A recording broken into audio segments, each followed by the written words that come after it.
ఈ నెల 26 నుంచి ప్యారిస్ ఒలింపిక్స్ ప్రారంభం కానున్నాయి. ప్యారిస్ వేదికగా క్రీడల నిర్వహణకు ఏర్పాట్లు పూర్తయ్యాయి. ఈ పోటీలకి హైదరాబాద్ వాసిని అయిన వనస్థలిపురానికి చెందిన చిన్నారి కుమారి ధరణికోట సువీర ఎన్నిక కావడం గర్వించదగిన విషయం. ఆమె తన కుటుంబ సభ్యుల సన్నిహితుల ప్రోత్సాహంతో తన ప్రాక్టీస్ని పూర్తి చేసుకున్నారు.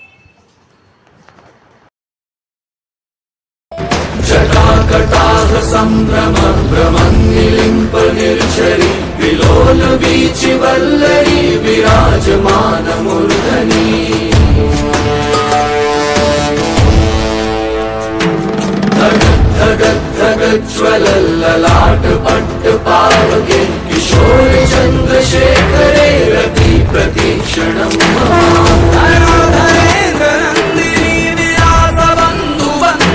Boxing 6, golf 4, tennis 3, swimming 2, sailing 2, equestrian, judo, rowing, weight lifting విభాగంలో ఒక్కొక్కరు పోటీ పడుతున్నారు.